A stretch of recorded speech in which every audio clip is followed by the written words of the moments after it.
Hello and welcome to Student Visa Network Sri Lanka podcast, your trusted guide to study and settle in New Zealand. We are a part of global network with offices in India, Nepal and the Philippines. Our head office is based in Auckland, New Zealand. I'm Arunavanna Katwawala, and in this episode we bring you valuable insights and expert advice to help you take informed decision about your education journey and your migration journey in New Zealand. Today's episode is a special one as we are joined by Mr. Anosh Joseph, a licensed immigration advisor from New Zealand with years of experience in helping students and their families navigate through complex visa processes and settling in New Zealand. Anosh will share key updates, practical tips, and insider perspectives of New Zealand immigration policies.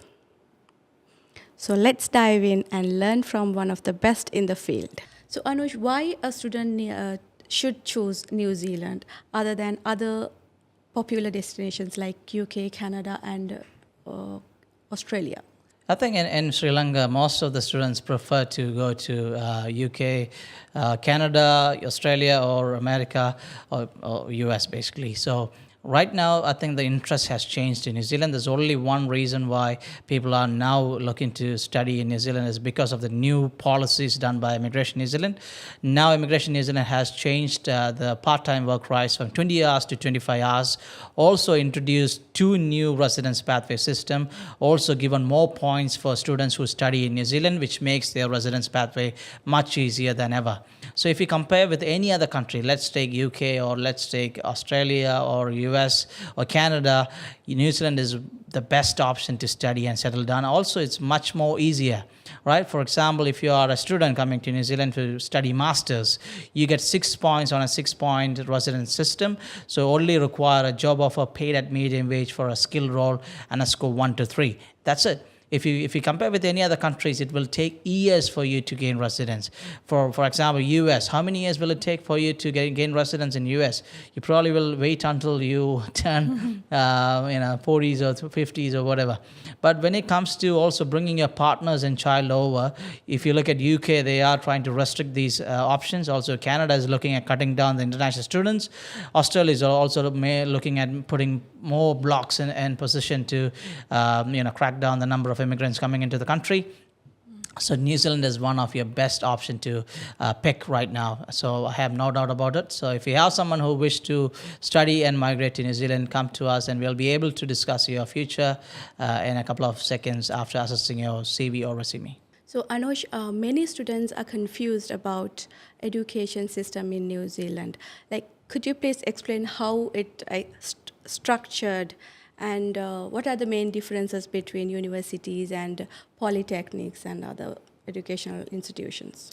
So when it comes to New Zealand as a country to study, you need to understand that New Zealand education system is different compared to Sri Lanka, India, or any other countries. So they have, mainly make the education system into a level system, which means level 1 to level 10. So level 10 is basically PhD and level 9 is master's. Then we have level 8, which is postgraduate diploma and certificate courses. Then we have level 7, which is a bachelor's degree and graduate diploma and certificate courses. Then we have level 5 to level 7, which is mostly diploma courses. So if you are someone who wish to study in New Zealand, I would highly recommend to look at the levels which you are going in to study. For example, if you want to do masters, you get 3-year post-study work visa. But it doesn't matter where you are going to do the masters in New Zealand. You can study in a private institution, you can study in a polytechnic, you can study in a university. Doesn't really matter. However, there are some changes when it comes to finding a job in the market. For example, polytechs are more concentrated on teaching you how to do the job, where universities are preparing yourself into a higher education in the future. For example, if you're going to do a bachelor's in a university, right, you are preparing yourself into learning more into, let's say, master's or anything more in the future. Okay. However, it doesn't mean they're not going to teach you anything about the job, but it's more into a higher studies kind of set up, where polytechs are more into putting yourself and training yourself into a specific area of the job which you require to start working for some employers in the future. So it depends on what kind of education you really want to pursue in New Zealand, but if you are confused, send us your CV. We'll be happy to assess it and come back to you with a couple of options. Also, there are a big difference between the cost. Usually, polytechs and private institutions are cheaper than universities. Mm-hmm. So, if you are someone who is struggling to, fund your study overseas, always go for either private institutions or polytechnic in New Zealand. But I don't really recommend any of them, saying this is the best. But all of them are really one of the best in New Zealand to study. All right. When we talk about immigration pathways, many students' dream is to eventually settle in after studies. So what are the main pathways to permanent residency after studying for international students? See, a lot of students come with a dream of settling in New Zealand and gaining residence in New Zealand. There's nothing wrong with that, because Immigration New Zealand itself says there is a pathway to residence for international students. Mm-hmm. So if you're someone who is coming to New Zealand and wish to study, you have around 6 pathways to gain residence in New Zealand. I'll explain it in next 60 seconds to make it easy for you. Right, the number one pathway is skilled migrant category, which is a 6-point system. So if you're studying in New Zealand, there is a chance that you can gain entire 6-point and only require a job offer and a medium wage job from next year, August 2026. So basically, if you're studying masters, you gain 6 points. If you're studying PhD, you gain 6 points. So you require only a job offer for a skilled role paid at medium wage to apply for residence. So that's the number one category. Then we have number 2 and 3, which is green list residence category. One is straight to residence. The other one is work to residence. So if you fall under tier 1 occupation, you can apply for immediate residence, which is called a straight to residence category. And if you are falling under tier 2 occupation, then you need to wait for 2 years and gain experience and apply after 2 years. That's called work to residence category. Then we have care workforce work to residence category, which is basically designed for healthcare workers. So if you are someone who is going to work in New Zealand as a healthcare worker, you can apply for residence after 2 years of gaining work experience in New Zealand at level 4 rate. So currently the level 4 rate is $28.25 an hour. Then we have the 2 new categories, which is announced by Immigration New Zealand 4 weeks ago, which is a skilled work experience pathway, which is basically for highly skilled people. If they have a total 5 years experience with 2 years in New Zealand, paid at 1.1 times median wage, you can apply for residence in New Zealand. Now the next one is basically trades and technicians pathway. If you have a level 4 qualification, if you are a tradie or technician, and if you have a total of 4 years experience where 18 months is in New Zealand paid at median wage, you can apply for residence. So there is so many options in New Zealand to apply for residence, especially when it comes to international student. You can complete your study, your partner can work full-time while you're studying, then you can apply for one of these residence options. Also, there is one category which is actually currently suspended, but if you are someone already working in New Zealand in this category, you can apply for residence. For example, that's basically for bus drivers, bus drivers and truck drivers. If you're working for 2 years, you can apply for residence, but it is currently suspended. So you have to be already in the particular position to apply for residence in New Zealand. When it comes to residency, what are the possibilities for a person from countries like Sri Lanka, India, and Nepal to go to New Zealand directly for a job, for work? See, I do get this question on a daily basis, because most of the texts I receive from Sri Lanka, or Sri Lankans or Indians or Nepalis are basically, can I get a job offer, right? So this is something which you need to understand, that getting you a job offer directly is going to be very hard. For example, if you are a highly skilled person in Sri Lanka, and if you are able to convince an employer, they will provide you with a job offer. However, people like us, for example, agents or licensed immigration advisors, we are not there to provide you a job offer. Our job is to basically represent your application. And if there is an agent who is telling you to pay for the job offer and get a job offer, that's illegal in New Zealand. Do not pay an agent for a job offer, especially when it comes to New Zealand immigration. it's a illegal activity. I know a lot of agents who does that basically in Sri Lanka, but I highly don't recommend it because you don't know where you're going to end up with, and there are high chance that you may get exploited once you arrive in New Zealand. So also, job is not something which you need to pay and purchase. It's something which you have to earn, and also a lot of employers in New Zealand requires many staff, and it doesn't matter where you're from. However, they have to invest a certain money to get you a job offer. For example, they need to get accredited, which costs them money. Also, they need to get a job check done, which also costs them another couple of hundreds or a couple of $1,000s. Then they have to invest this money to get basically provide you with a job offer. So in theory, they're not going to do that for an unknown person which they have never met. Right. So if you are already in New Zealand, yes, that makes sense for them to give you a job offer. Otherwise, you have to be highly qualified, and they are really dying for having an employee there. There's a high chance you probably get a job offer. But I don't personally think it's the right path to pursue. Always go ahead and study in New Zealand and upskill yourself to gain a job offer after your completion of study. That's most of the pathways chosen by people from Sri Lanka, India, or Nepal. So if a person wants to go for a student visa, how their spouses, the families, what's the pathway for them to come to New Zealand?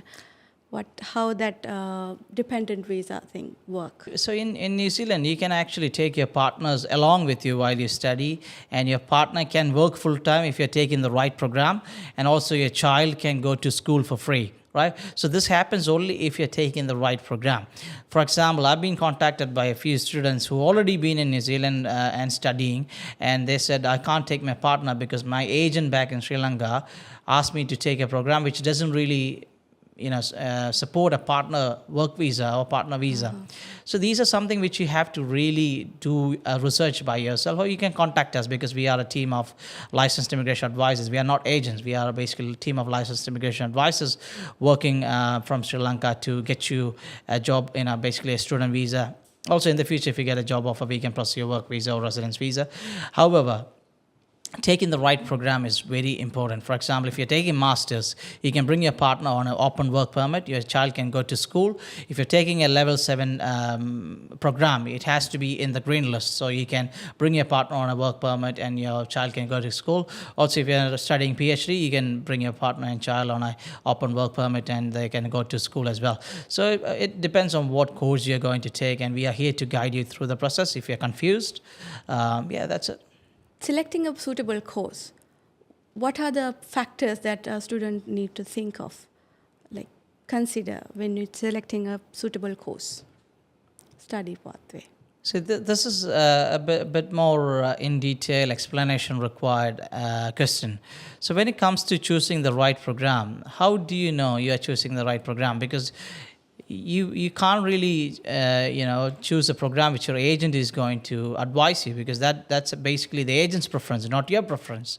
So you have to understand what skills are you going to earn from studying in New Zealand.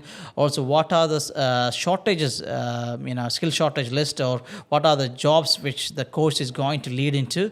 So it is very important to study a course which leads to an easier employment if you are wishing to migrate and settle down.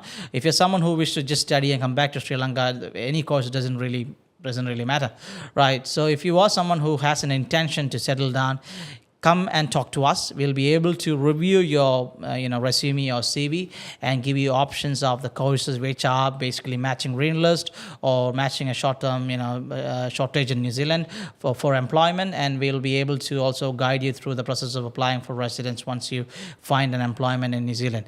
But at this stage, my advice is to stick to master's degree, because it gives you 6 points on a 6-point SMC, which is a skilled migrant category system. So the moment you finish your master's, you only require a job offer paid at medium wage for a skilled role to apply for residence. It is that simple right now. Another question that we get asked a lot about the English language requirement. What are the possibilities that people... I've seen a lot of information about IELTS waiver, and what do you recommend?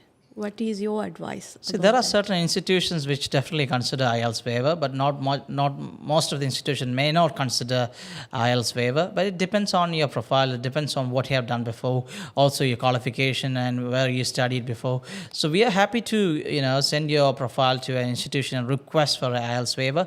However, the final decision is with the institution, not us. Right. However, if you find it difficult to get a waiver, then you need to start training yourself for IELTS or PT or TOEFL. So that's something which you have to invest in yourself, right? So there are certain students comes to me and they can't even speak a word in English. And how are you going to survive in New Zealand? You need to really be really careful, because when your agent says, "Oh, we can get you an IELTS waiver and get you an offer, get you a visa," that's fine. That you are sorted until that stage. But how are you going to survive in New Zealand with the broken English? You won't even get a part-time job with that level of English, and you won't even succeed in that country because you are not fit for the workforce. And it is simple as that. It is the true it is basically the truth which I need to let you know. If you don't have a good English, don't come to New Zealand. Just stay wherever you are and start learning English and come back to New Zealand when you are fit for the country. Right. It'll be a little bit rude, but it is what it is. Anosh, what are the major reasons for declines of student visas? So there are certain reasons why students get a decline to come to New Zealand. Basically, Immigration New Zealand doesn't decline a student visa just for the sake of it. They decline with certain reasons. Basically, number one is being not a genuine student or not meeting the bona fide requirements. So if you are basically coming to New Zealand for any other purpose other than study, Immigration New Zealand may reject your visa. So make sure you write a clear SOP in the application, or when you give if you get an interview, make sure you answer the questions in a way that you are convincing the officer that your intention is to study in New Zealand, right? Number two is basically not having a clear source of income or source of funds which you provide to Immigration New Zealand. For example, you apply for the visa and day before that you got a couple of $1 million in your bank account that doesn't have a source of where the money has came from. So that may lead to a decline. So when you apply for a student visa, make sure Immigration New Zealand has to understand the money has a clear source. Also, the money is basically from something which is a genuine income generator, not something which you gambled or anything. So it has to be from a genuine source. Right. And number three is basically failing on an interview. Sometimes Immigration New Zealand officers may give you a call and try to do an interview with you. And if they think you are not understanding anything about the course or anything related to the institution which you are going into or the intake which you are going into, they may think that you are not having enough information to come to New Zealand to study and may decline your application. And number four is very important, giving fake documents to Immigration New Zealand. This is very, very important because I have seen a lot of students hiding information with Immigration New Zealand. For example, they hide their previous visa declines. If they had a decline from Australia or Canada before, they try to hide this information. And this comes to light when an officer does their verification. And if that happens, you have provided false and misleading information to Immigration New Zealand, and they may decline your application. So do not fall for these kind of things, and make sure you question your agent. If they ask you to hide this information, always question your agent, why do I need to do that? Because you don't have to do that. Immigration New Zealand is absolutely fine with providing your visa decline history, because they like people who are honest, and they want people who are honest coming into the country. So that's a major reasons for a decline. And if you are someone who already got a decline for New Zealand, come to our office. We'll be able to verify your decline copy and give you options in front of you, and probably support you on your next application. Now, in Sri Lanka, many students apply through agents who don't have licensed immigration advisors. What are the main risks of doing that? It's a very, very tricky question. See, I always recommend processing your application through a licensed immigration advisor, because we are licensed for a purpose. Also, we are licensed to provide the best immigration services from New Zealand. So, for example, Student Visa Network and Immigration Visa Network is a New Zealand-based immigration firm and a study abroad company with 2 licensed immigration advisors in-house. So we can provide you with the best migration options and also best advice in terms of settling in New Zealand. When it comes to an agent, you need to understand that New Zealand is just one of the countries which they have actually marketed. So they don't really understand in detail about New Zealand, or they don't really understand what is happening in New Zealand or the policies in New Zealand. They're not updated about anything, because a lot of their videos usually make me laugh, because it is not actually the truth. They say, it is easy to get residence in New Zealand now because you only need to study. That's not true.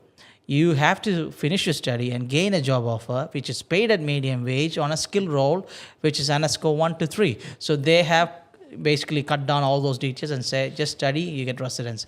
It is not a exchange system where you just come to New Zealand for study and after the study you get a residence for free. It doesn't happen that way. So so you need to make sure that when you speak to an agent, do they really know what they're doing, or basically come to a team of licensed immigration advisors here to support you through the process. And once you arrive in New Zealand, that's where you need us the most. Right? Your agent's work will finish the moment they give you a tata bye bye at the airport, and basically our services start the moment when you walk into the country. Basically, it's our country. I'm a New Zealander, so basically when you walk into the country, our services begin from that point, and we'll be able to take care of you and give you the best advice in settling in New Zealand. Finally, I'd like to ask you that what's the best piece of advice that you give for the students who are planning to go for studies in New Zealand? So the best piece of advice is to research by yourself and avoid listening to an agent completely, including us. So this is very, very, very important that you research by yourself and stop listening to agents, especially if you are going and meeting an agent in Sri Lanka. Their intention will not be truly to help you at all times, because most of the agents work for money, and including us. But there should be some ethics in terms of working for the student as an agent, because I've seen a lot of agents who probably sell the wrong course to the student and convince them into a stage where they can't really do anything in their life, because they choose the wrong program, which they have zero interest and they have no skills into pursuing any further. So always do your own research. And also, if you are someone who are really confused about which agent to choose, give us a chance to understand how we can help you. You don't need to register with us until you are confident with us. So also, we have 2 licensed immigration advisors here to support you. If you need a meeting with us, we are here to arrange a meeting anytime which you are available, and then we can discuss about your future and also get yourself sorted with the best advice which we can provide you. Thank you for joining us today, and stay tuned for more updates from Student Visa Network Sri Lanka.